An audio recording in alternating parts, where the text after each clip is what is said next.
আমার ভালো লাগছে প্রত্যেক বক্তার জন্য নির্ধারিত বিষয় নির্দিষ্ট করে দিয়েছে। বাচ্চাটাকে পাঠাই দেন, বাচ্চাটা পাঠাই দেন, অসুবিধা নেই। প্রত্যেক জনের জন্য নির্ধারিত বিষয় এখানে পোস্টারে লিখে দিয়েছে।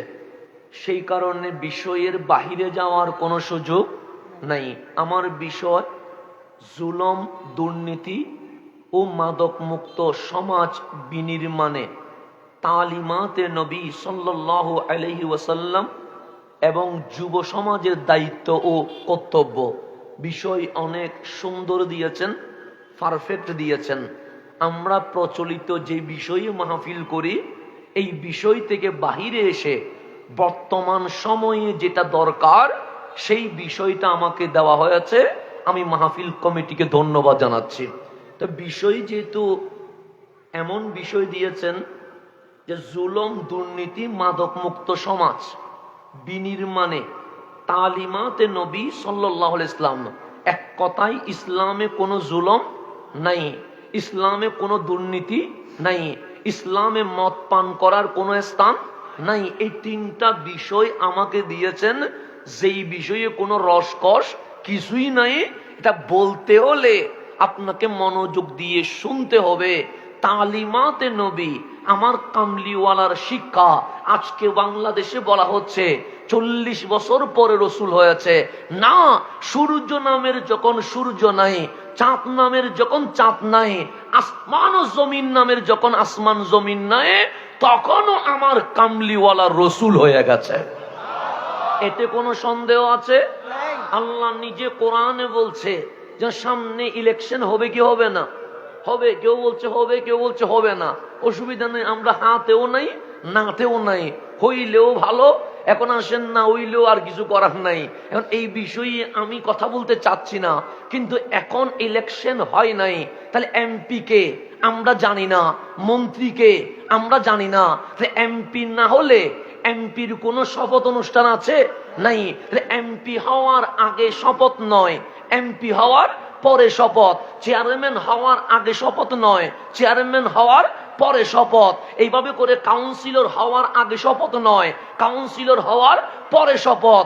শপথ আগে হয় না, শপথ পরে হয়। তো আল্লাহ বলছেন ওয়া ইজ আখাযাল্লাহু মিসাকান নবিয়িন। হাবিব, এখনো সূর্য উঠে নাই, এখনো চাঁদ আলো দেয় নাই, এখনো তারকারাজি ঝিকিমিকি করে নাই, এখনো এই জমিনে নিঃশ্বাসের কোনো প্রচলন সৃষ্টি হয় নাই। ওয়া ইজ আখাযাল্লাহু মিসাকান নবিয়িন। আমি আল্লাহ দুনিয়ায় নয়, আলমে আরওয়াতে নবীদের শপথ অনুষ্ঠানের আয়োজন করে ফেলেছে। তাহলে নবীদের শপথ অনুষ্ঠান দুনিয়াতে না আলমে আরওয়াতে? আলমে আরওয়াতে, সেখানে শপথ অনুষ্ঠান হয়েছে। তা আল্লাহ বলছেন সুম্মা জাআকুম রাসূলুম, তোমরা আদম ও সফিউল্লাহ থেকে ঈসা রুহুল্লাহ আলাইহিমুস সালাম যখন দুনিয়াতে চলে যাবা, সুম্মা এরপরে জাআকুম রাসূলুম, আমার হাবিবুল্লাহ, আমার রাসূলুল্লাহ, আমার নবিউল্লাহ দুনিয়ার জমিনে তাশরীফ এনে মুসাদ্দিকুন, তোমাদের নবুয়ত রাসালাতের সার্টিফিকেটে আমার নবী স্বাক্ষরিত করে দিয়ে দিবেন। তাহলে আমার রসুলকে আল্লাহ রসুল বলেছে কখন? যখন দুনিয়া হয় নাই, যখন সূর্য উঠে নাই, যখন চাঁদ হয় নাই। তো এটা আমার আলোচনার বিষয় না। আমার আলোচনার বিষয় হচ্ছে জুলম, দুর্নীতি, এই মাদকের ব্যাপারে তালিম, মাদক মুক্ত সমাজ বিনির্মাণে তালিমাতে নবী সাল্লাল্লাহু আলাইহি ওয়াসাল্লাম, আমার নবীর শিক্ষা। এখন রসুলকে আপনি 40 বছর পরে মানলে আপনি এগুলো শিখতে পারবেন না। আপনাকে রসুল মানতে হবে কামলিওয়ালা মা আমেনার ঘরে এসেছে সেদিন থেকে রওজায়ে পাক পর্যন্ত 63 বছরের প্রত্যেকটা সেকেন্ড আমাদেরকে মানতে হবে। এর বাহিরে যাওয়ার কোনো সুযোগ নাই। জুলুম মানে যেখানে অন্যায় হয়, জুলুম মানে যেখানে অত্যাচার হয়, জুলুম মানে যেখানে পাপ হয়। যেমন ভাইয়ের হক মেরে দেওয়া, এটার নাম জুলুম। বোনের হক নষ্ট করা, এটার নাম জুলাম। দুর্বল মানুষের উপর আক্রমণ করা, এটার নাম জুলাম। দোকানে বাকি খেয়ে টাকা না দেওয়া, এটার নাম জুলাম। পাল্লার মধ্যে ওজনে বেশ কম করা, এটার নাম জুলাম। মুরব্বী দেখলে খারাপ ব্যবহার করা, এটার নাম জুলাম। গায়ে শক্তি থাকলে সমাজের মধ্যে ক্ষমতা দেখানো, এটার নাম জুলাম। এক কথায় যত অন্যায় আছে এটার নাম জুলম। আর আমার কামলিওয়ালা এই জমিনে এসেছে জুলম বন্ধ করে, অন্যায়ের দরজা বন্ধ করে ইনসাফ ন্যায়ের দরজা খুলে দেওয়ার জন্য। এখন গভীর মনোযোগ। আমাদের এখানে বাচ্চা আছে না? নেই? আছে। আচ্ছা, বাচ্চারা কি তেমন কিছু বুঝে না? সেজন্য ওরা কথা বলবে, ওরা দৌড় দিবে, একটু হাঁটাহাঁটি করবে, একটু দুষ্টামি করবে। এরকম বাচ্চাদের মধ্যে এই জিনিসগুলো দেখা যাবে কি যাবে না? যাবে। যখন বাচ্চারা ঘুরতেছে, দৌড়তেছে, কেন? ও বাচ্চা 5-6 বছরের বাচ্চা, সে কখনো ভালো মন্দ বুঝতে পারে না, এটা স্বাভাবিক বিষয়। তো যদি 5-6 বছরের বাচ্চা না বুঝে, 13 দিন 14 দিন 15 দিনের বাচ্চা, সে কি ডান বাম চিনতে পারে? এখন আসেন, আমার কামলিওয়ালা রসুল দুনিয়ার জমিনে এসেছেন রহমতুল্লিল আলামিন। বলেন, এশারের নামাজ যে পড়লাম, এই এশারের সময়ের মালিককে? এতে কোনো সন্দেহ আছে? মাগরিবের মালিককে আল্লাহ, জোহরের মালিককে আল্লাহ, ফজর আসর সবগুলোর মালিক আল্লাহ। এখন আমরা মানুষ কখনো সত্যও বলতে পারি, কখনো মিথ্যা বলার সম্ভাবনা আছে না? নেই? আছে। যেমন এটা মাইক, কসম করে বলতে হবে না। এটা পানি, কসম করে বলতে হবে না। এটা টিস্যু, কসম করে বলতে হবে না। কেন? চোখের সামনে যেটা দেখা যায় সেটা মানুষ অটোমেটিক বিশ্বাস করে, কথা ঠিক না? কিন্তু আমি যদি বলি, বন্ধু আমার ওই বাজারে আগুন ধরছে, এটা বিশ্বাসযোগ্য নয়, তখন আপনি বলেন হুজুর কসম করে বলেন। যদি আমি বলি আল্লাহর কসম আগুন ধরছে, কসম করি নাই, বিশ্বাস করতে কষ্ট হয়েছে, কসম করতে দেরি, বিশ্বাস করতে আর দেরি হয় নাই। তাহলে মানুষ কসম করে মাঝে মাঝে, কথা ঠিক না? কিন্তু এটা চাই, এটা কাপ, কসম করব না। এটা ক্যামেরা, কসম করব না। এটা লাইট, কসম করব না। কেন? সাধারণ কথায় মানুষ কখনো কসম করতে পারে না।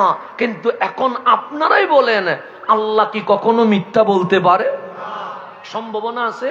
নাই। তাহলে আমি মানুষ, আমার কাছে ভালো গুণও আছে, খারাপ গুণও আছে, আমার কাছে সওয়াবও আছে, আমার কাছে গুনাহও আছে, আমার কাছে সত্যও আছে, আমার কাছে মিথ্যা থাকার সম্ভাবনা আছে। কিন্তু আমার আল্লাহ তো কখনো মিথ্যা বলতে পারে না। তো যিনি মিথ্যা বলার সম্ভাবনা নাই, ওনার কখনো কসম করার দরকার নাই। আছে? সেজন্য আল্লাহ বলছেন, কুল হুয়াল্লাহু আহাদ। আল্লাহ কত? এক। আল্লাহ দেখছেন নি? দেখেন নাই। নামাজ পড়লেন, আল্লাহ দেখেন নাই। মাহফিল আসলেন, আল্লাহ দেখেন নাই। রোজা রাখলেন, আল্লাহ দেখেন নাই। মক্কায় গিয়ে কাবা দেখেছি, কিন্তু কাবার মালিক দেখার সুযোগ হয় নাই। তা আল্লাহ বলছে, কুল হু আল্লাহু, হাবিব বলেন তিনি আল্লাহ এক। কোন কসম আছে? নাই। আল্লাহ আপনারা দেখি নাই, কসম করে বলেন। আল্লাহ বলে, আমার কসম করা লাগবে না, মানলে ইমানদার, না মানলে বেঈমান। আমি কসম করব না, আমি যা বলবো, হ্যাঁ বললে হ্যাঁ বলতে হবে, না বললে না বলতে হবে। তারই আমি আল্লাহ মুসলমান বলে ডাক দিয়ে দিব। তাই আল্লাহ কসম করবে না। কুল হু আল্লাহু, আমার নবীর কথা বলছে, ওয়ামা আরসালনাকা ইল্লা। কোন কসম আছে? নাই। আল্লাহ বলেন, আকিমুস সালাহ, নামাজ কায়েম করো। কোন কসম আছে? কিসের চাঁদ? আমি বললাম রমজানের চাঁদ। আল্লাহ বলে, কুতিবা আলাইকুমুস সিয়াম, রোজা রাখতে হবে। কোন কসম আছে? নাই। আল্লাহ মরে গেলে কি হবে? আল্লাহ বলে, ইজা জুলজিলাতিল আরদু জিলজালাহা, কিয়ামত হবে। কোন কসম আছে? নাই। আল্লাহ বলে, কসম করব না, মানলে ইমানদার, না মানলে বেঈমান। যে আল্লাহ কসম করে নাই নিজের কথা বলার সময়, যে আল্লাহ নামাজের কথা বলার সময় কসম করে নাই, যে আল্লাহ রোজার কথা বলার সময় কসম করে নাই, যে আল্লাহ হজ যাকাতের কথা বলার সময় কসম করে করে নাই, সে আল্লাহ বলছে ওয়াল ফাজরি, ফজরের কসম। কিন্তু জোহর তো আল্লাহর, কোরআন খুলে দেখলাম ওয়াস জোহরে নাই। মাগরিবও তো আল্লাহর, কোরআন খুলে দেখলাম ওয়াল মাগরিবে নাই। এশাও তো আল্লাহর, কোরআন খুলে দেখলাম ওয়াল এশায় নাই। আমরা বললাম মালিক, ফজর বললেন ওয়াল ফজরি, আমরা বুঝেছি ফজরের কসম। কিন্তু জোহর কি দোষ করেছে, মাগরিব কি দোষ করেছে, এশা কি দোষ করেছে? ওয়াস জোহরে বলো না, আল্লাহ বলে বলবো না। ওয়াল মাগরিবে বলো, আল্লাহ বলে বলবো না। ওয়াল এশায়ে বলো, আল্লাহ বলে বলবো না। আমরা বললাম মালিক কেন? আল্লাহ বলে ওয়াল এশা বলবো না, ওয়াল মাগরিব বলবো না, ওয়াস জোহরে বলবো না, বলবো ওয়াল ফজরি। কেন? ওই ফজরের সুবহে সাদিকে মা আমেনার ঘরে তোমার নবী দুনিয়ায় এসে ফজরকে সবচেয়ে দামি করে দিয়ে দিয়েছেন।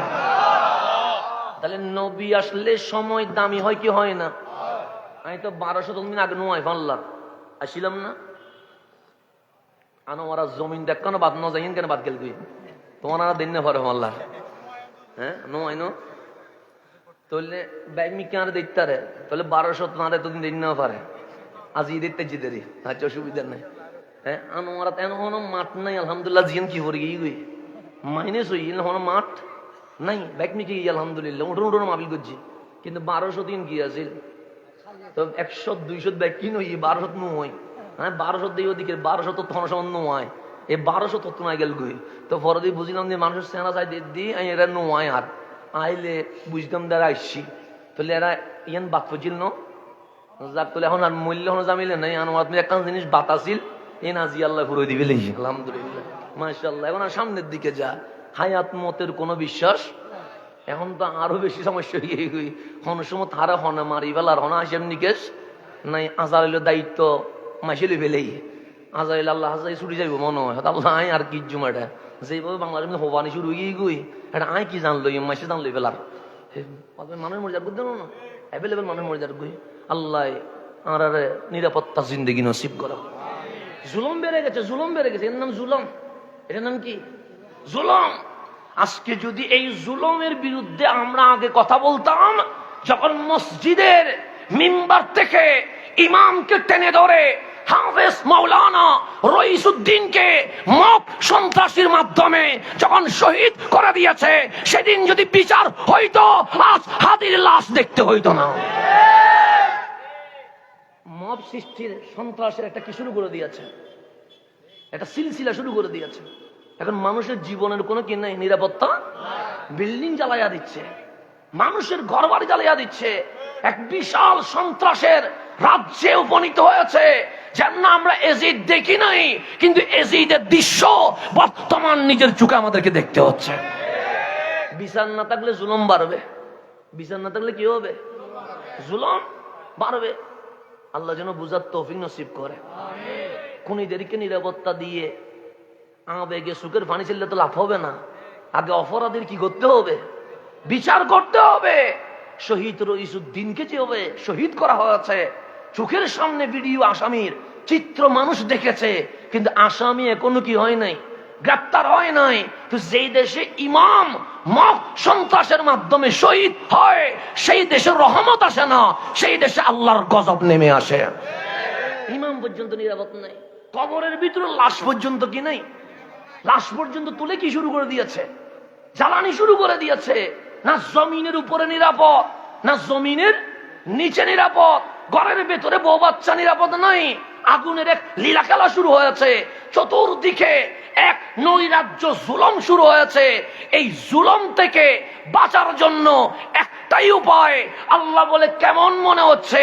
আমরা বললাম মালিক অশান্তি আর অশান্তি, অশান্তি আর অশান্তি। বাবা ছেলেরে খুন করতেছে, ছেলে বাবারে খুন করতেছে, মা নিজের ছেলেকে কারেন্টের শর্ট দিয়ে মেরে ফেলতেছে। বাবার কাছে ছেলে নিরাপদ নাই, ছেলের কাছে বাবা নিরাপদ নাই, মায়ের কাছে সন্তান নিরাপদ নাই। সেখানে আনোয়ারার জমিনে আমরা নিরাপদ, এই কথা বলার কোন সুযোগ নাই। তো আল্লাহ বলে সব কানে কি? আমরা বললাম অশান্তি, গ্রামে অশান্তি, শহরে অশান্তি, রাস্তায় অশান্তি, ঘরবাড়িতে অশান্তি। আল্লাহ শান্তি পাবো কই? আল্লাহ বলে শান্তি তো জমিনে রাখি নাই। মালিক জমিনে যদি না রাখো, এই শান্তি খুঁজে পাবো কই? আল্লাহ বলে হুয়াল্লাযী আনজালাস সাকিনা, আমি আল্লাহ কোরআন যেভাবে নাজিল করি ঠিক সেইভাবে হুয়াল্লাযী আনজালাস সাকিনা, আমি আল্লাহ নিজেই শান্তি নাজিল করে থাকি। শান্তি নাজিল করে কে? আল্লাহ। শান্তিটা জমিনে না, এটা পাহাড়ে না, এটা আনোয়ারার কোন সবুজ শ্যামল পাহাড়ে পাওয়া যায় না। এটা হুয়াল্লাযী আনজালাস সাকিনা, আল্লাহ বলছে আমি নিজে কি নাজিল করি? শান্তি নাজিল করি। শান্তি নাজিল করে কে? আল্লাহ। কোথায় নাজিল করে? বৃষ্টি। আমাদের আনোয়ারাতে বৃষ্টি পড়ে কি পড়ে না? তো 1200 জমিনে যদি বৃষ্টি পড়ে, মাঠেও বৃষ্টি পড়ে, গাছেও বৃষ্টি পড়ে, পুকুরেও বৃষ্টি পড়ে, ডাস্টবিনেও বৃষ্টি পড়ে, বৃষ্টি সব জায়গায় পড়ে কি পড়ে না? তা আল্লাহ আপনি নিজে শান্তি নাজিল করছেন, এটা কি মাঠে পড়ে? আল্লাহ বলে না। বিল্ডিং এর ছাদে পড়ে? আল্লাহ বলে না। এমপির ঘরের ভিতরে পড়ে? আল্লাহ বলে না। রাষ্ট্রপতির বাসভবনে পড়ে? আল্লাহ বলে না। তো মালিকের শান্তি কোথায় নাজিল হয়? আল্লাহ বলে ফি কুলুবিল মুমিনিন, বুকে হাত দিয়ে দেখো ঈমান আছে কিনা।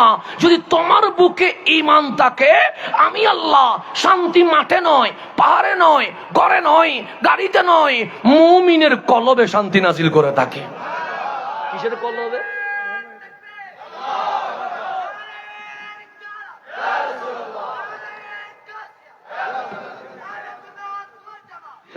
শান্তি নাজিল হয় কার কলবে? মুমিনের কলবে। কলবে ঈমান থাকলে শান্তি কি হয়?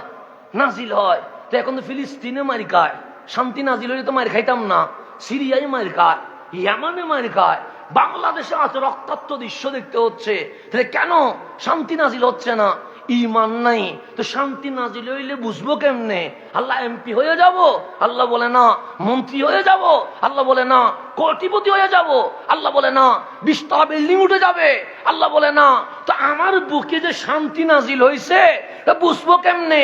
আল্লাহ বলে লিয়াস দাদু ঈমানাম মা ঈমানিহিম, শান্তি নাজিল হওয়ার আগে ঈমানের পাওয়ার যতটুকু ছিল, শান্তি নাজিল হওয়ার পর ঈমানি জজবা আরো কোটি গুণ বেড়ে যাবে। ঈমানি জজবা কি হয়ে যাবে? বেড়ে যাবে। ভয় চলে যাবে, পেরেশানি চলে যাবে। তো ঈমান কারে কয়? এই ঈমান জিনিসটা আমাদের থেকে হারাই গেছে। ঈমান কি জিনিস? এই ঈমানটার নাম রহমতুল্লিল। এখন নবী কি হয়ে গেছে? মাইনাস হয়ে গেছে। বড় বড় মিছিল দেখেন, শুধু লিল্লাহি তাকবীর, নারায়ে তাকবীর। নারীর রাসূল আছে? আছে? বিশাল বিশাল মিছিল দেখেন, শুধু নারায়ে তাকবীর, আল্লাহ, নারীর রাসূল আছে। তার মানে কি নবী কি হয়ে গেছে? মাইনাস হয়ে গেছে। ইয়া রাসূলুল্লাহ আছে? নাই। তার মানে কি নবী কি হয়ে গেছে? মাইনাস হয়ে গেছে। রসুলের শানে মিলাদ কিয়াম আছে? নাই। তার মানে কি রসুল মাইনাস হয়ে গেছে। মূর্তি পূজা হয়, কোনো সমস্যা নাই। আপনার বিভিন্ন ধর্মাবলম্বীরা বিভিন্ন উপাসনালয়ে যাবে, এতে কোনো সমস্যা নাই। ধর্ম যার যার উৎসব তার তার।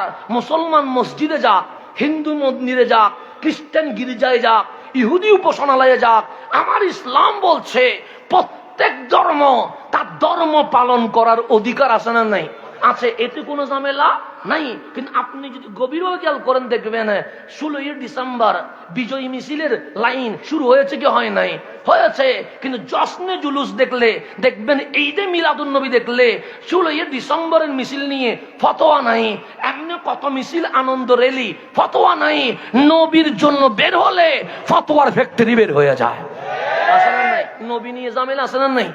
আচ্ছা, তাহলে নবী এটা কি করে দিয়েছে? মাইনাস করে দিয়েছে। তো আল্লাহ শান্তি নাজিল করে কোথায়? ফি কুলুবিল মুমিনিন, মুমিনের কলবে। তো মুমিন যে হইছেন বুঝবেন কেমনে? দাড়ি রাখলে মুমিন বোঝা যায় না? টুপি দিলে মুমিন বোঝা যায় না? পাগড়ি পরলে মুমিন বোঝা যায় না? সামনে বাচ্চারা ডিস্টার্ব করার দরকার কি? উঠাকবার নামো, তোমরা পিছনে যাও না। ওরা সামনে জিনিসটা বেশি করে ফেলতেছ। ছোট বাচ্চারা পিছনে যাও।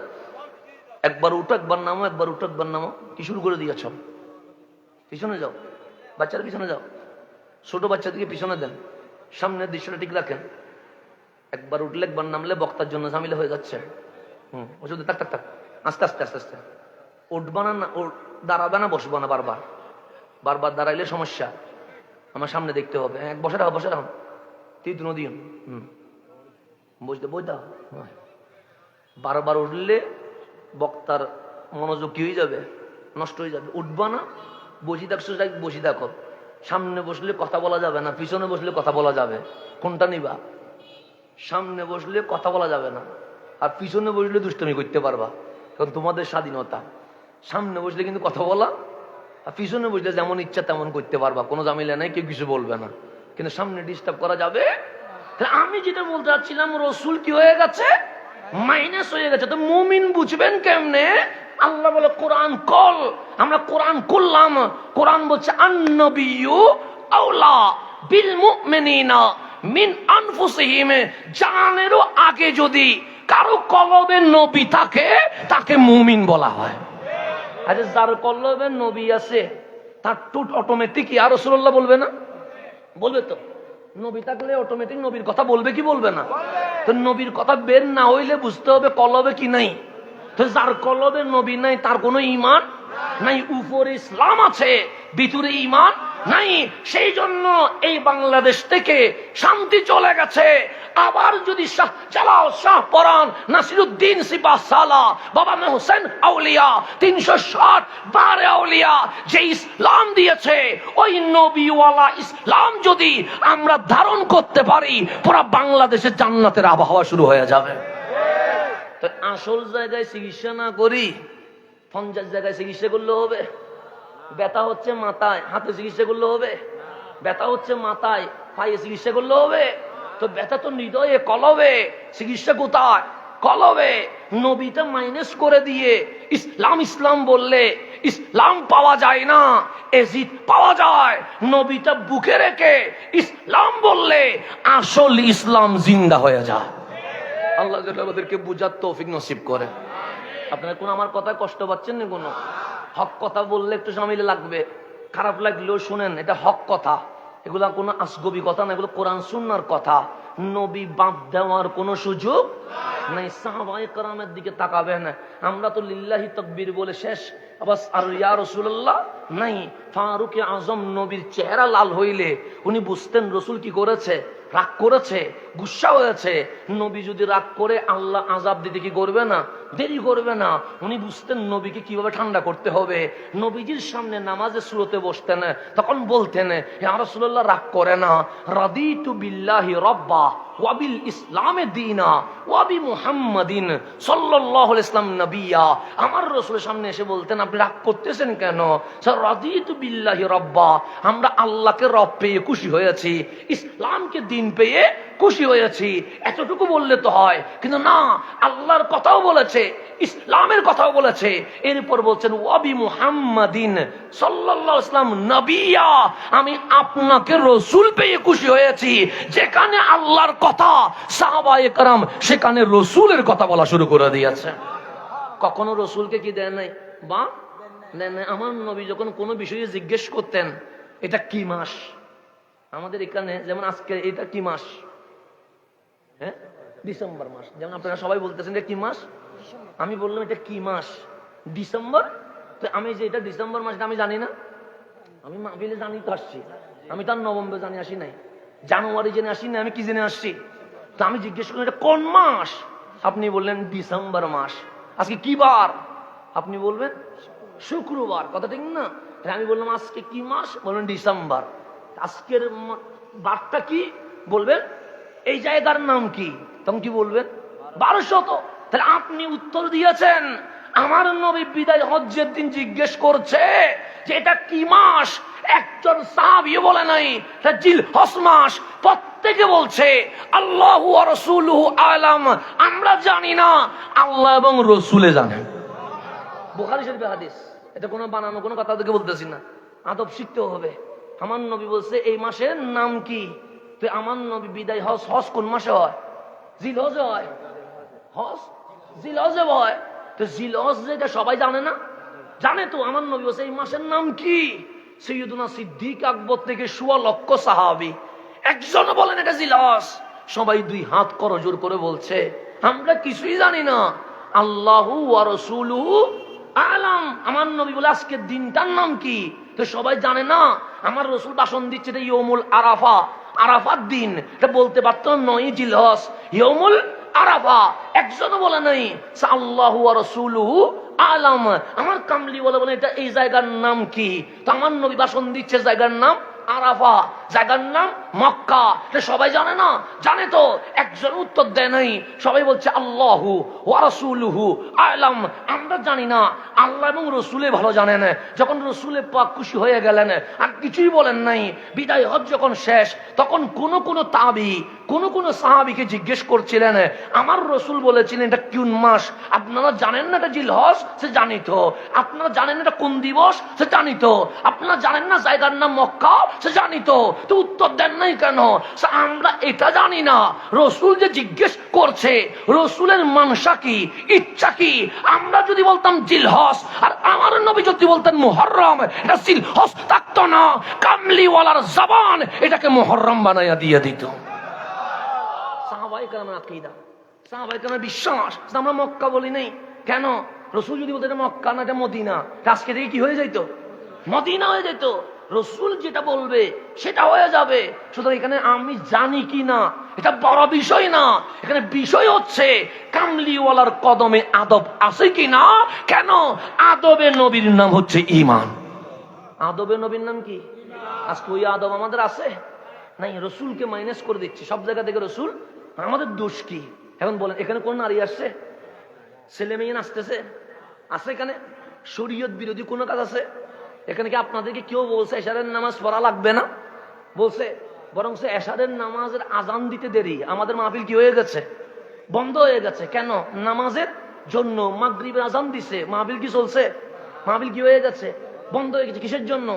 নামাজের জন্য। তাহলে আমরা বলছি নামাজ আগে, মাহফিল পরে। তাহলে নামাজের জায়গায় নামাজ, মাহফিলের জায়গায় মাহফিল। এখানে নারী পুরুষের কোন নাচানাচি আছে? শরীয়ত বিরোধী কোন কাজ আছে? আমি নাম দিলাম পবিত্র ঈদে, এখন নাম বলছে বেদাত। কিন্তু দেখেন মাদ্রাসার বার্ষিক সভা, বেদাত নাম দেয় নাই। শীতকালীন মাহফিল, বেদাত নাম দেয় নাই। কবরবাসীর মাগফিরাত কামনায়, বেদাত নাম দেয় নাই। প্রত্যেক মাহফিল হচ্ছে নবীর নাম দেখলে দেখবেন ফতোয়ার ফ্যাক্টরি বের হয়ে যাচ্ছে। আছে না নাই? শুধু নবীর নাম। এমনি দেখবেন 12টা গরু জবে করতেছে। কিসের? মাদ্রাসার বার্ষিক মাহফিল। আছে না নাই? আছে। পাগড়ি পরিধান মাহফিল, 6টা গরু জবে করছে, সেখানে কোনো বেদাত নাই। কিন্তু যখনই মাহফিলের পোস্টারে দেখবে যে ঈদে মিলাদুন নবী, দেখবেন তখন ফতোয়া কি হয়ে গেছে? শুরু হয়ে গেছে। তো বার্ষিক সভা যদি জায়েজ হয়, এই বার্ষিক সভা পেয়েছি যার কারণে সেই নবীর মাহফিল জায়েজ হবে না কেন? প্রশ্ন আছে না? বুখারী পাইলাম কার কারণে? নবীর কারণে। তো তুমি বার্ষিক বুখারী সভা করতে পারো, আর সেই নবী না আসলে বুখারী শরীফ নামের কোন পৃষ্ঠাই পাওয়া যাইতো না। সেই নবী পাইলে সেই নবীর নামে মাহফিল হবে না কেন? প্রশ্ন আছে না? যেই ফতোয়ায় বার্ষিক সভা জায়েজ, যেই ফতোয়ায় শীতকালীন মাহফিল জায়েজ, সেই ফতোয়ায় ঈদে মিলাদুন নবী তো জায়েজ। কথাটা কি একই ফতোয়া? তো ফতোয়া যদি হারাম হয় সব হারাম, হালাল হইলে, কিন্তু নবী দেখলে ফতোয়া কি হয়ে গেছে? না জায়েজ হয়ে গেছে। এমনি সব জায়েজ হবে, নবী দেখলে না জায়েজ। এমনি মিছিল জায়েজ, কোনো সমস্যা নাই। নিজে গাড়ির উপর উঠে হাত কি করবে? লাড়বে, এতে কোনো সমস্যা নাই। জেল থেকে বের হইলে ফুলের মালা দিয়ে বিশাল আনন্দ রেলি করে মিষ্টি খাওয়ায় বলবে আজ আমাদের ঈদের দিন।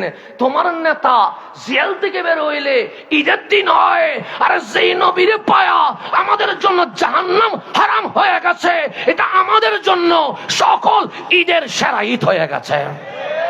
কথা ঠিক না? তোমারটার জন্য যদি ঈদ হয়, আমার নবীরটার জন্য ঈদেরও ঈদ হবে না? সকল ঈদের সেরা ঈদ হবে না? তা আল্লাহ যেন নবী সিনা তৌফিক নসিব করে। নবীকে বলবেন আমি আমার কথা বলতে আসি নাই, আমার বাবার কথা বলতে আসি নাই, আমি রসুলের কথা বলতে আসছি। কেন? ঈমান না থাকলে এই ইসলাম, এই টুপি, এই দাড়ি, এই জুব্বা কখনো পৃথিবী পরিবর্তন করতে পারবে না। সেই জন্যই তো মানুষত্ব নাই বলেই তো মপ সৃষ্টি করছি, মানুষত্ব নাই বলেই তো ইমাম সাহেবের দাড়ি ধরে টান দিয়েছি, মানুষত্ব নাই বলেই তো কবর থেকে লাশ তুলে পোড়াচ্ছি, মানুষত্ব নাই বলেই তো আজকে আমরা মানুষের ঘরবাড়িতে আগুন দিচ্ছি। কেন? উপরে ইসলাম আছে, ভেতরে ঈমান নাই। না থাকলে মানুষ যা তা শরম হায়া চলে গেছে, যা ইচ্ছা তাই করছে। আল্লাহ যেন বুঝার তৌফিক নসিব করে। এখন আসেন সামনের দিকে যাই, গভীরভাবে খেয়াল করবেন। আমার রসুল এসেছে, আল্লাহ বলেন ওয়াল ফাজরি, ফজর কি হয়েছে? দামি হয়েছে। কামলিওয়ালা আসলেন, মা আমেনা বলেন আমার ঘরে 13 দিন। রসুল মা আমেনার ঘরে কয়দিন? 13 দিন। 13 দিন শেষ হয়েছে। আম্মা জান হালিমা আসলেন কোত্থেকে? তায়েফ থেকে। কারণ তায়েফের নারীরা জানে সন্তান কিভাবে লালন পালন করতে হয়। আরব একটা সিস্টেম ছিল দাত্রীমা, যারা ভালো বংশে জন্ম নেয় তাদেরকে দাত্রীমা কি করে নিয়ে দুধ পান করায় আস্তে আস্তে করে বড় করে।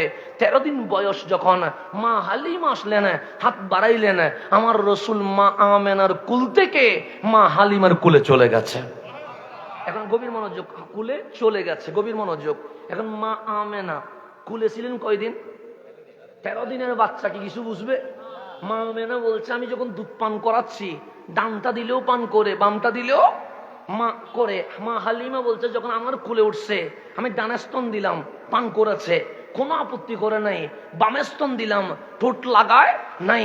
এরকম কয়দিন ট্রাই করেছি, একদিন না। আমি মনে করলাম মক্কায় হয়তো বা পরিবেশ কি হয়েছে, চেঞ্জ হয়েছে, মা আমেনার কুল থেকে হালিমায় আসছে, সেই কারণে হয়তো বামে স্তন পান করে নাই। তাইফে গিয়ে ট্রাই করবো। আমি 1 বছর 11 মাস 17 দিন চেষ্টা করেছি, একদিনের জন্য বামে স্তনের দুধ কি করতে পারে নাই, পান করাইতে পারি নাই, শুধু ডানে স্তনে দুধ পান করেছে। এখন বলেন দুধের বাচ্চা, উনি ডান বাম কিছু চিনবে? চিনবে না। কিন্তু আমার কামলিওয়ালা রহমতুল্লিল আলামিন জুলমের বিরুদ্ধে ন্যায়ের পক্ষে কিভাবে সংগ্রাম করেছে। 13 দিন বয়সে যখন হালিমার কুলে আসলেন, ডানে স্তন পান করলেন, বামে স্তন পান করেন নাই। মা হালিমা বলছে আমার কুলে এই রসুল 1 বছর 11 মাস 17 দিন দুধ পান করেছে। মা আমেনার কোলে কয়দিন? 13 দিন। 13 দিন আর 1 বছর 11 মাস 17 দিনে কত হয়? বরাবর 2 বছর 24 মাস। একদিন কম হয় নাই, একদিন বেশিও হয় নাই। তো আমার রসুল একদিন কম হইলে কি হইতো, একদিন বেশি হইলে কি হইতো? আমার কামলিওয়ালা বলেন না, বরাবর 24 মাস, বরাবর 2 বছর। কেন?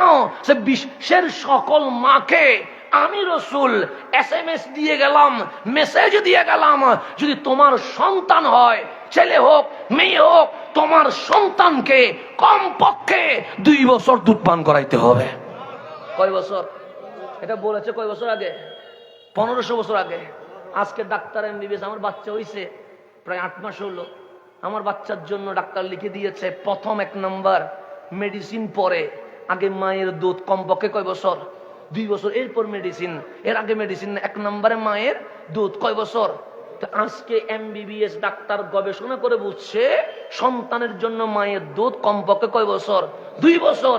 আর যখন MBBS নাই, হসপিটাল নাই, মেডিকেল নাই, অনার্স নাই, মাস্টার্স নাই, আমার নবী 2 বছর দুধ পান করে সন্তানের অধিকার বাস্তবায়ন করার জন্য বিশ্বের সকল মাকে জানিয়ে দিয়েছে তোমার সন্তানকে আমি নবী যে তো মায়ের দুধ 2 বছর পান করেছি, এটাই বিজ্ঞান, এটাই মেডিসিন, এটাই চিকিৎসা। কিয়ামত পর্যন্ত সন্তানকে 2 বছর দুধ পান করাইতে হবে। এখন আমার রসুল মা হালিমা ডান স্তনে দুধ পান করেছে, বাম স্তন?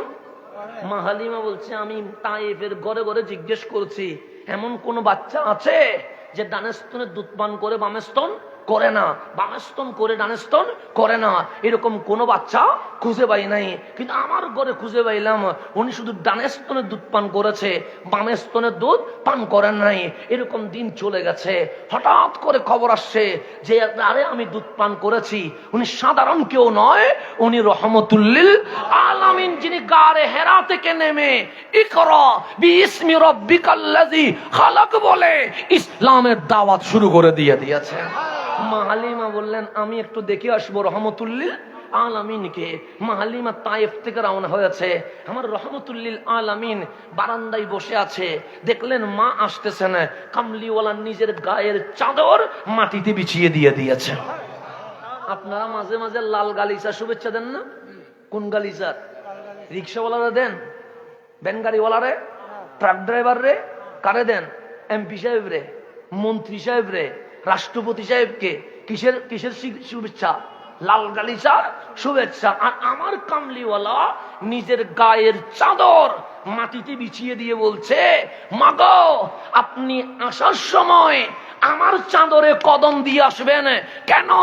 আমি কামলিওয়ালা বিশ্ব মুসলমানকে মেসেজ দিয়ে গেলাম, লাল গালিচার শুভেচ্ছা যদি দিতে হয়, আগে এমপি নয়, আগে মন্ত্রী নয়, আগে রাষ্ট্রপতি নয়, আগে তোমার মা বাবাকে দিতে হবে।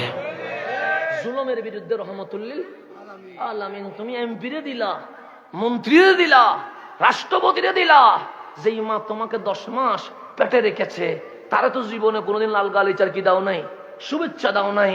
যে বাবা রক্তকে পানি করে তোমাকে মানুষ করেছে, কই সেই বাবার জন্য তো কখনো এরকম অভিনন্দনের আয়োজন করো নাই। আমি রাসূল লাল গালিচার শুভেচ্ছা দিলাম, তবে এমপি কে নয়, মন্ত্রীকে নয়, রাষ্ট্রপতিকে নয়, ক্ষমতাবানকে নয়, শিল্পপতিকে নয়, আমি সর্বপ্রথম আমার মাকে গালিচার শুভেচ্ছা দিয়ে দিয়েছি। রাসূল যখন গালিচা বুঝাই দিছে, মা হালিমা সংকোচ বোধ করছে। কেন?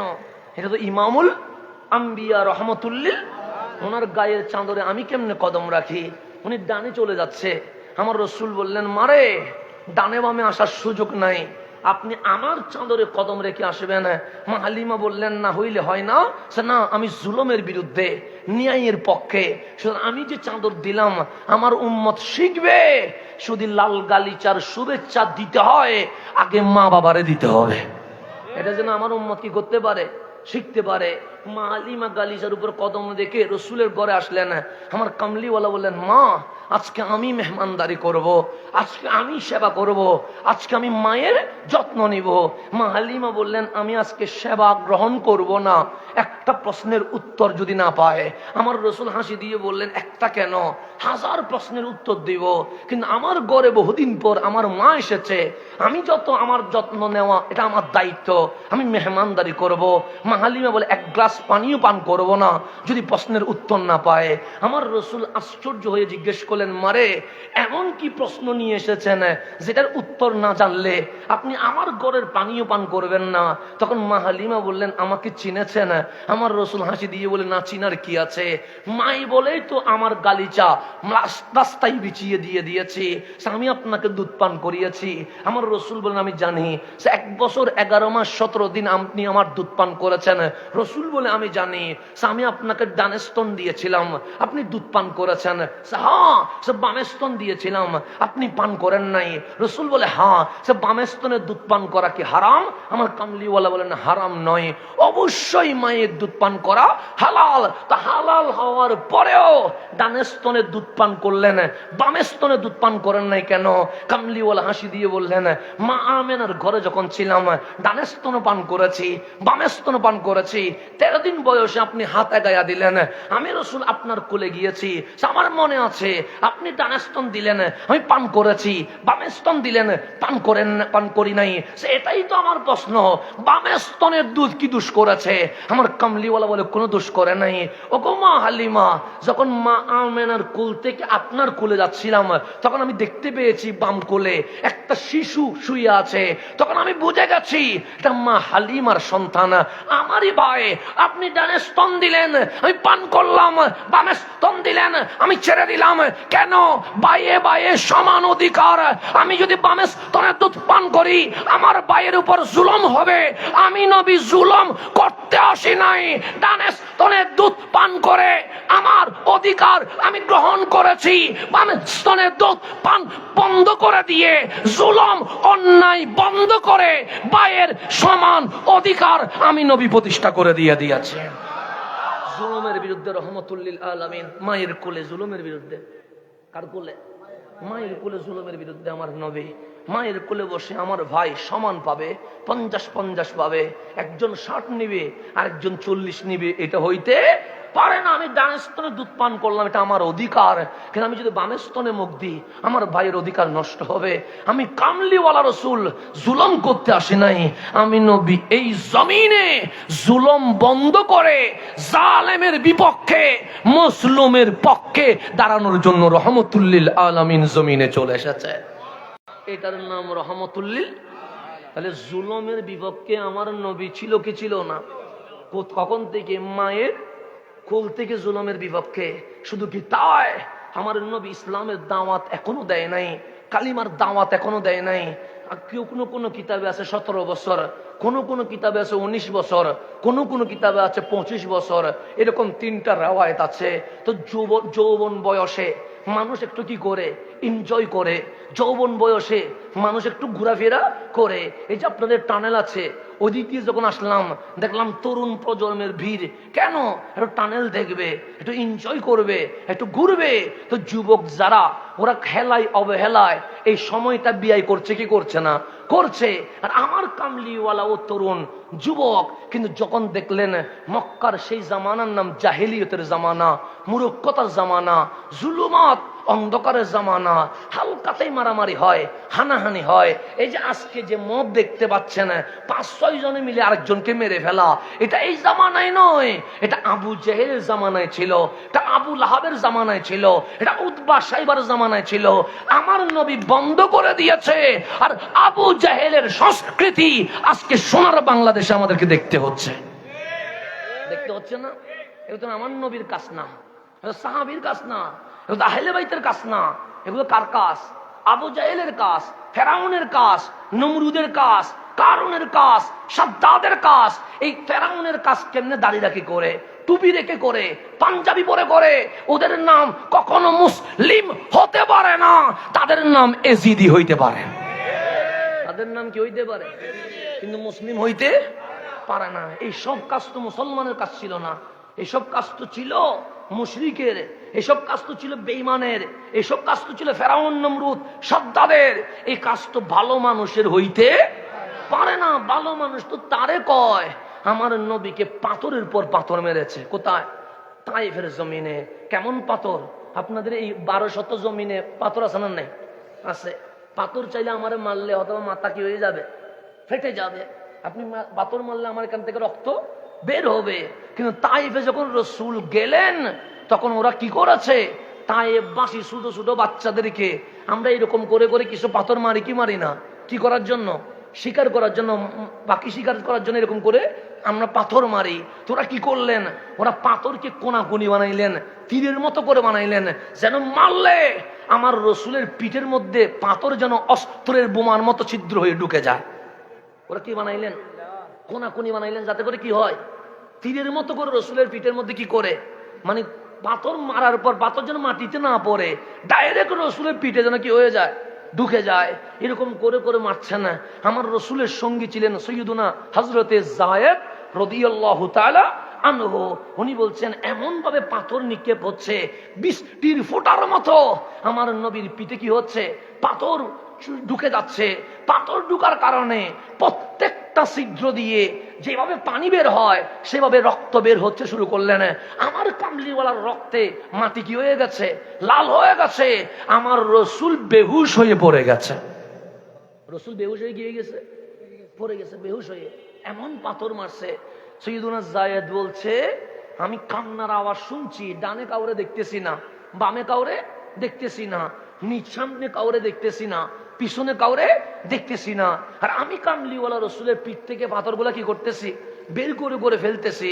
বের করে ফেলার পরে যখন আমার নবীর হোশ মোবারক ফিরে এসেছেন, চেহারার চোখ যখন খুলেছেন, তখন আমি বললাম ইয়া রাসূলুল্লাহ, আপনি তো বেহুশ হয়ে পড়ে গেছেন, কিন্তু আমি কান্নার আওয়াজ শুনতেছি, কিন্তু ডানে বামে সামনে পিছনে কোনো মানুষ দেখতে পাই নাই।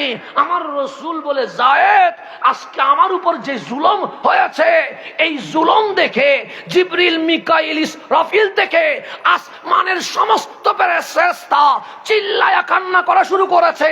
কেন? পৃথিবীতে এরকম জুলুম আর কার উপর হয় নাই যেই জুলুম আমি নবীর উপর হয়েছে। আমার নবীর জুলুম দেখে জিবরাইল কান্না করতেছে, মিকাইল কান্না করতেছে, ইসরাফিল কান্না করতেছে, আসমানের সমস্ত ফেরেশতা কি করতেছে, কান্না করতেছে। আল্লাহ বললেন হাবিব শুধু আপনি বলেন এই উম্মতের উপর আমি নারাজ, আমি আল্লাহ কি করে দিব, জবর করে দিব। আপনি সুযোগ পাইলে কি করবেন? যারা এরকম করে পাথর মেরেছে, শুধু আল্লাহ বলছে একবার বলেন আপনি নারাজ। এটা বলতে হবে না আল্লাহ আযাব দেন, আপনি বলবেন না আমি জানি, শুধু বলেন আপনি নারাজ, আমি কি করে দিব, আযাব দিয়ে শেষ করে দিব।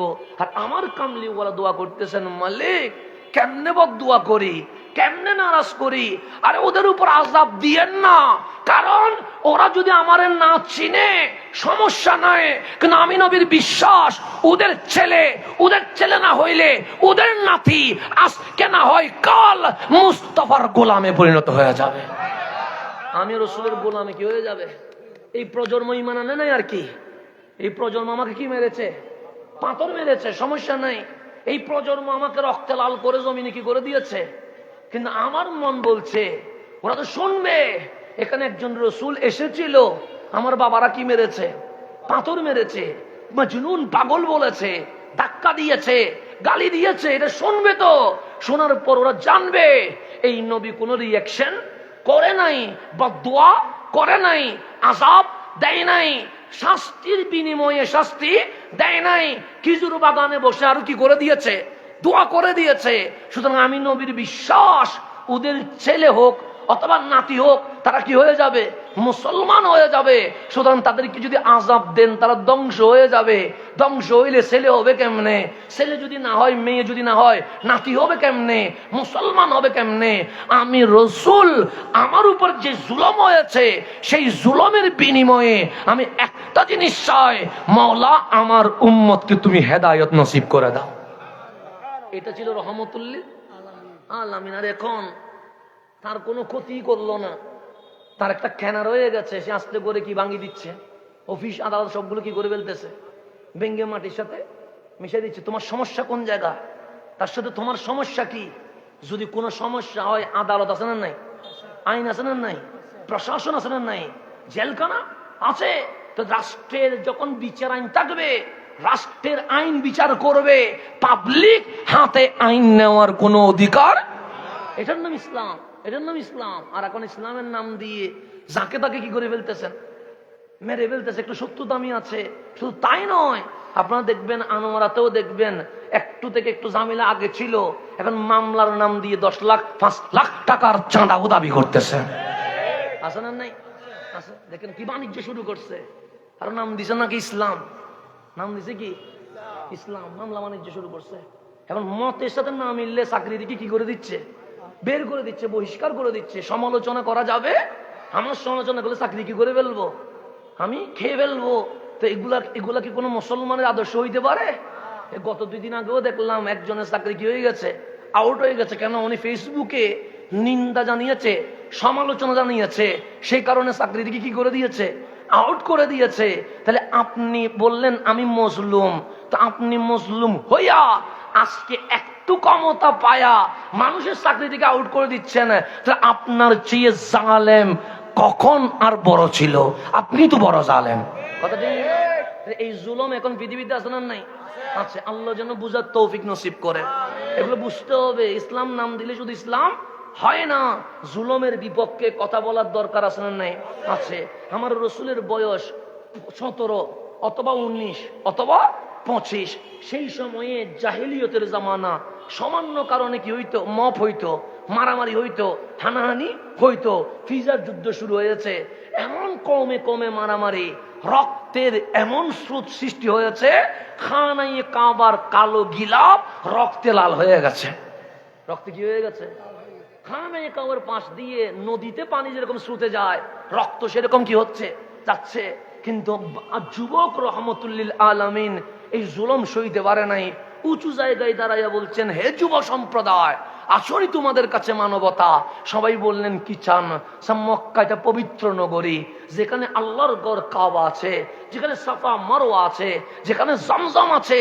এটা রক্তের নগরী নয়, এটা পবিত্র নগরী, যেখানে রক্তপাত হওয়া সম্ভব। তখন বললেন, যুবক তোমাদের কি মানবতা আছে?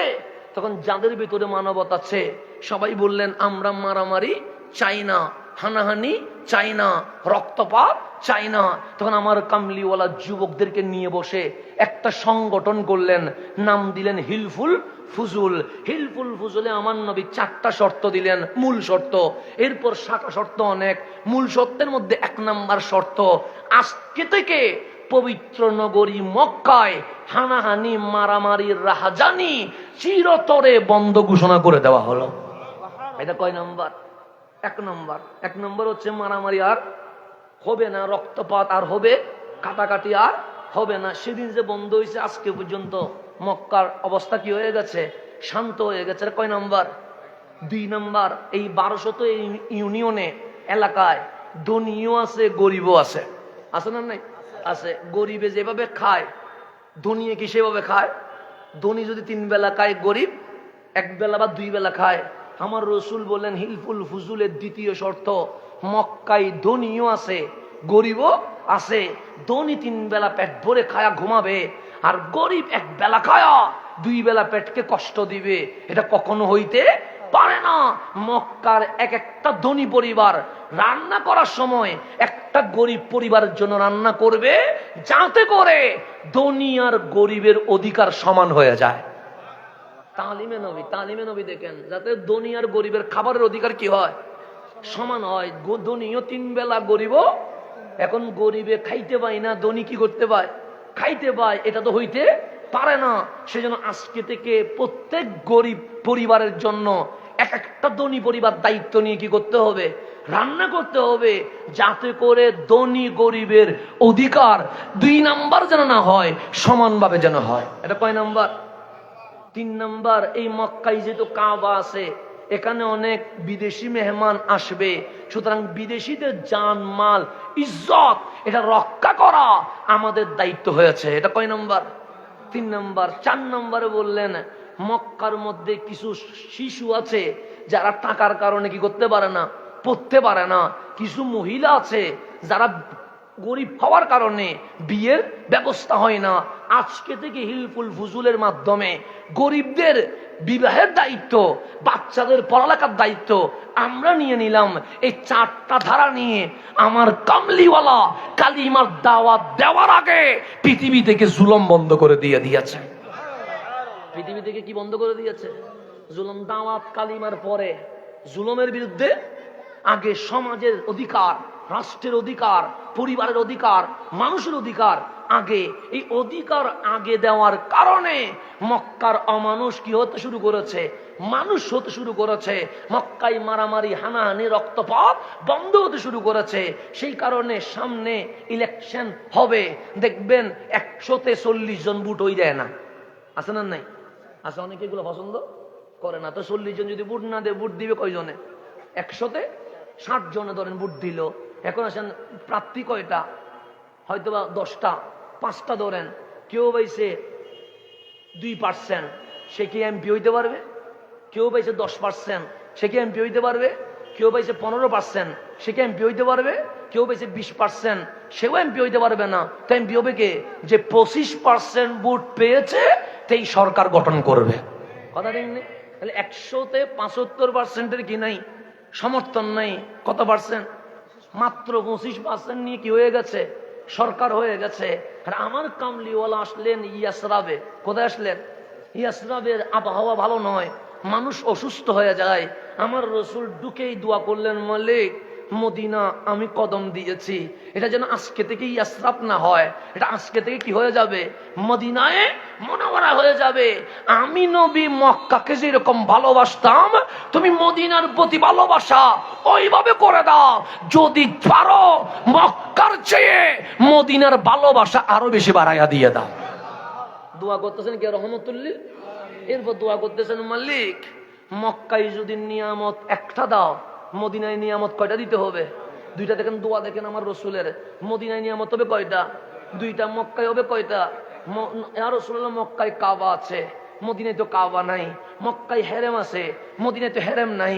মক্কায় আরাফা, মিনা, মুজদালিফা, সাফা, মারওয়া, জমজম, মাকাম ইব্রাহিম আছে, মদিনায় তো সেগুলা নাই। আমার রাসূল হাসি দিয়ে বলে, হ্যাঁ মক্কায় কাবা আছে, মদিনায় তো কাবারও কাবা রাসূলুল্লাহ আছে। তাহলে কাবা থাকলে নিয়ামত হয় কয়টা?